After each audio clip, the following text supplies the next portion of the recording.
Atis, your audio emergency paging, messaging and alert systems solution. Hello again from Penton Audio USA. This video will show you all the steps to get you started when connecting your UAPg3 for the first time. You can create a design without being physically connected to the unit, but the very best and most accurate method is to connect to your unit and download the hardware configuration that is factory installed prior to shipping. There are times when you need to know how to manually add, delete, or change an audio input or output card. This video will show you both methods. Let us first explore manually configuring a new machine. You will have to know in advance what audio input and output cards you will be needing, and the unit will need to have the correct card types installed in the assigned card slots A, B, C and D. This image shows the card slot locations on rear of the machine. You must first have the UAPg3 software loaded onto your Windows PC or laptop. If connecting to a new machine, ensure that your computer's IP address is set to the same range as the IP address of the unit. The default IP address of the UAPg3 is 192.168.101.168. Of course, this is not necessary if you are not physically connected to a machine and you are manually building a configuration from scratch. The UAPg3 Designer software should be on your desktop. It is always best to right-click on the logo and run as administrator. After launching software, you should see this screen. Click on the Atis logo tab in the upper left-hand corner of the screen. Select New File from the displayed options. The software will ask if you want to save your previous file. Select the UAPg3 and drag it onto the blank design window, and this will open up the Input/Output Card Options pop-up window. This is where you manually configure which audio hardware cards are installed in each particular slot. There are numerous types of 4-channel audio and digital cards that can be installed on the UAPg3. M equals microphone audio level. An L equals audio line level. An I signifies that it is an input. An O signifies it is an output card. If it has both I and O, then it is split with 2 channels being input and 2 channels being output. Notice the card's physical mounting slot locations. The Quick Build drop-down window lets you quickly build typical system designs and option templates.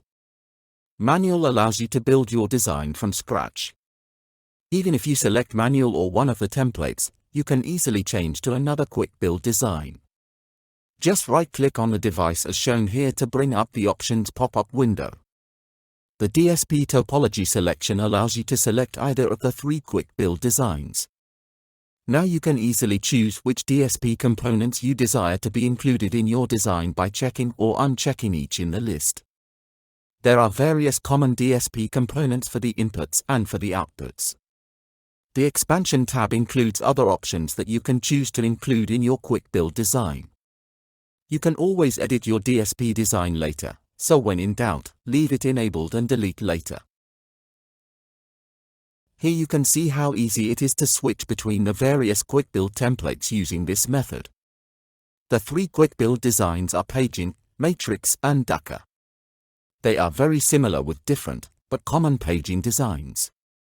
Paging is conducive if you have multiple devices paging into the same zones. Matrix is conducive if basic paging with multiple devices and into different zones. Ducker is good for multiple paging and program audio sources with different priorities. You can always go back to the device window and quickly change options and which mode and DSP components you want.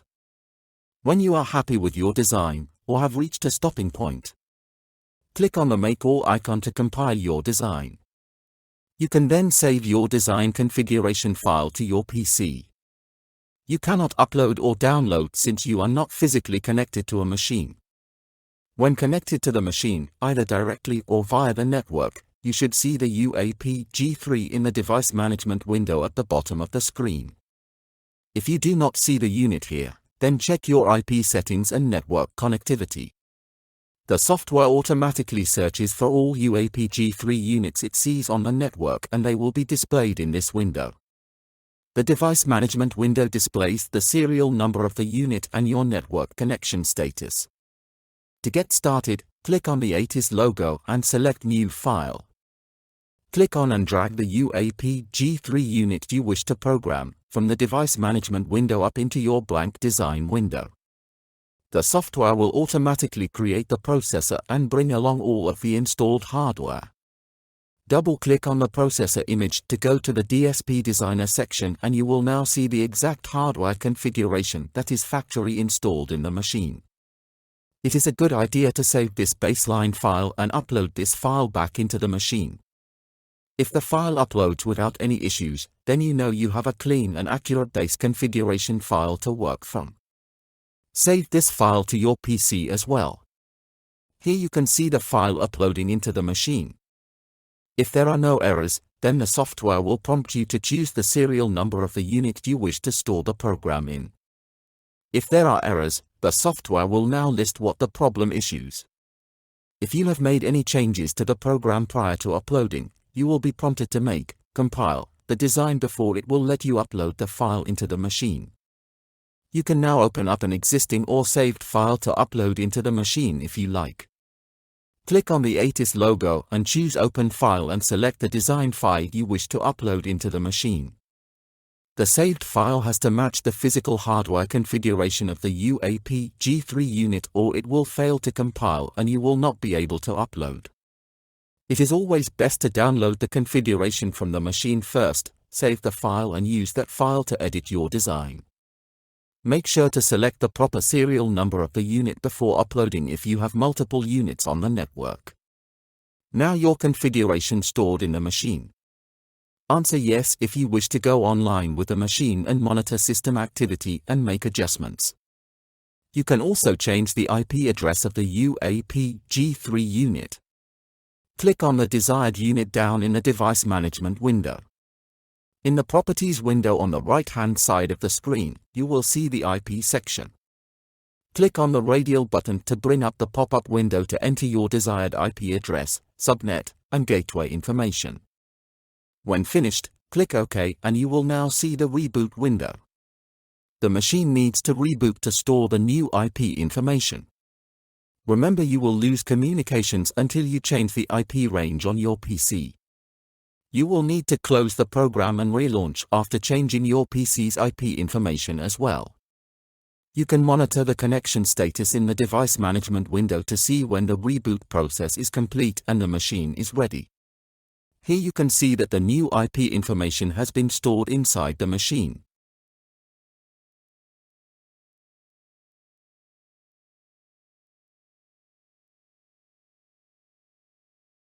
Now let's see how to edit an existing design, compile the design and then upload the newly edited file into the machine.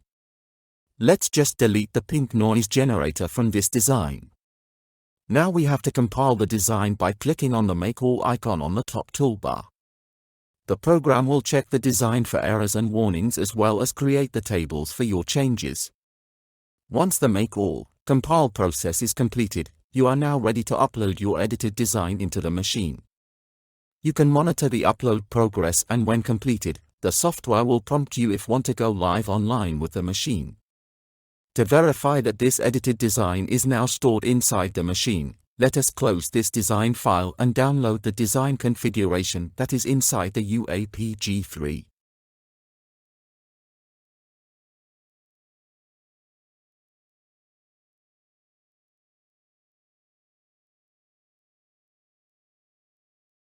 As you can see here, the edited design is indeed safely stored inside the unit. Now we can save the file to our PC. Just click on the ATIS tab at the top and select File Save or Save As. Congratulations! Your unit is now ready to operate and you have the baseline file saved on your PC. Thank you, and please remember to click on the subscriber button below so you will be notified of more Penton Audio USA videos as they are posted. Also visit us at www.penton-usa.com for more videos and product materials.